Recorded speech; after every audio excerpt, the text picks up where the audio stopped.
Hey guys, how's it going? It's been a while. Hope you guys are all doing well. I'm doing not so good on my end, but that's another story. Anyways, I kind of wanted to take a bit of a detour and talk about something else that I've been thinking of in the past couple weeks. So, here it goes. Every hero needs a good villain. But sometimes the villain isn't just there to be defeated. Sometimes that character is there to drop the act and sprinkle small kernels of plain truths of how the ruling class operates. And, in this video, I'll discuss some of the moments in movies where the script's dialogue say the quiet part out loud, and why we, the viewer, just keep eating the popcorn. We already know that the mainstream media manufactures consent, but sometimes by allowing the villain to voice the system's cruel logic, it achieves two things. One, it makes the villain seem intelligent and formidable, and by extension a worthy opponent for our hero. And two, it allows the audience to feel in on the joke without ever demanding they act on that knowledge.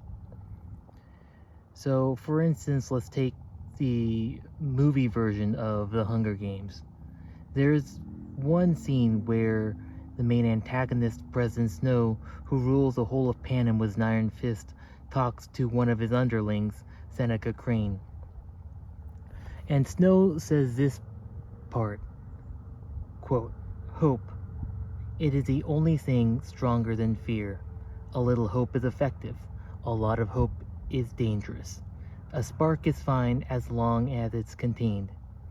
And here in this scene, Snow isn't speculating, he's just stating the operating manual for the capital because he understands that total despair leads to a rebellion from the districts who have nothing to lose. But the tiny spark of the hope of winning the games and the pure spectacle behind it is what keeps the districts compliant by channeling revolutionary energy into a controlled televised format. However, the film purely frames this dialogue as Snow's villainous insight instead of a scene that breaks the fourth wall and plainly tells us, the audience, on how it's practically the direct blueprint for control in a society dominated by the elites. We hear his reasoning and we would think, what a monster, instead of thinking he's describing the lottery, the Super Bowl, or the breads and circuses that's Hollywood and pop culture. In other words, the critique is contained within the fantasy itself. The system is personified in a man played by a rather famous multimillionaire actor, further distracting from the fact that he's describing a systemic tactic used by the ruling class. And let's use this perspective in real life.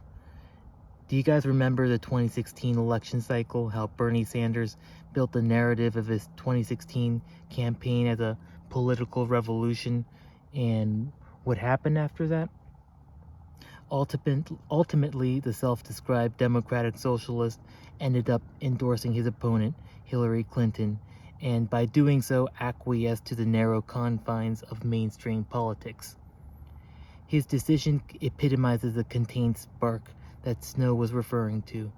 His campaign brought hope and dreams from millions of the middle and working class, but by snuffing out his revolution, he essentially became the ruling class's puppet. The Democratic Party and the ruling class knows that Sanders' campaign provides good enough optics to provide the illusion of a democratic society, all while hiding systemic elements like the superdelegate process that's designed to gatekeep the so-called radical candidates. We see the same pattern repeating with other progressive candidates, such as AOC and her quote-unquote squad. And as somebody noted, the squad doesn't exist. They have never used their power as a bloc to push for votes on progressive legislation or to block regressive legislation. They are not protesting on the Capitol steps or outside the White House. They are a media creation and a brand who won't disrupt the status quo. And there's an even more prescient quote that nails their function. The elites who rule our world consider the operation of the empire too important to be left to the democratic impulses of the common riffraff who inhabit the nation that empire is built around. So they give them something to play with, something that lets them feel that they got some degree of control, something that lets them feel they're participating. That is what the Democratic Party is. It's the unplugged remote control you gave to your little brother so he'd stop nagging to play video games with you.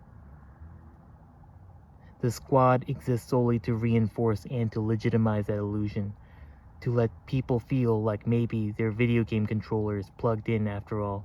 Oh hey, I think the guy just moved left when I moved the joystick right maybe. This is awesome. I'm good at this game. So, they are solely a group designed to virtue signal on Instagram, saying slogans like "Eat the Rich," while the corrupting politics of Washington will slowly, over time, erode their political message until they themselves become part of the swamp. This sprinkling of the truth strictly isn't a modern twist. Let's take a look at the movie Fight Club, released way back in 1999. In one of the scenes, the character Tyler Durden says, "You are not your job. You are not how much money you have in the bank. You're not the car you drive. You're not the contents of your wallet. You're not your fucking khakis. You're all this all-singing, all-dancing crap of the world." We've all been raised on television to believe that one day we'd all be millionaires and movie gods and rock stars, but we won't. And we're slowly learning that fact.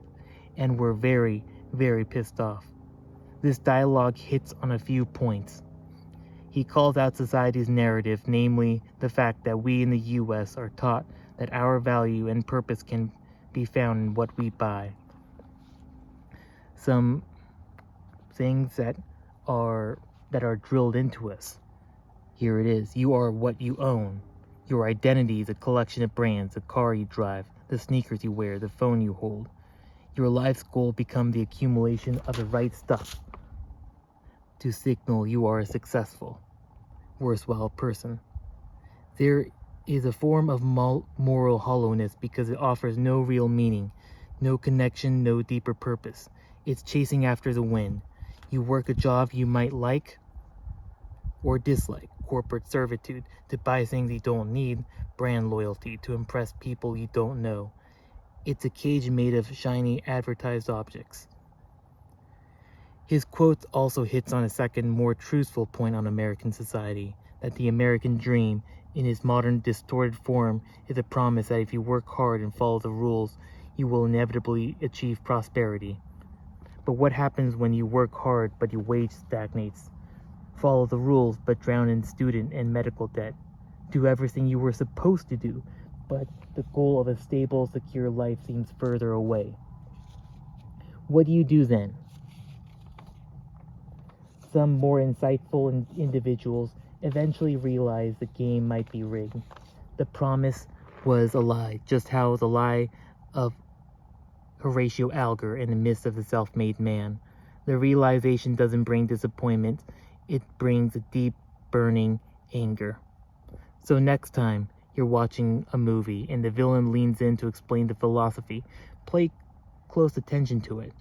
You might be hearing the unvarnished truth about power. But ask yourself, is this movie arming me with knowledge or letting me blow off steam?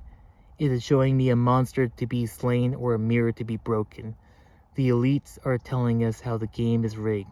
They're betting on that we're too entertained to call their bluff.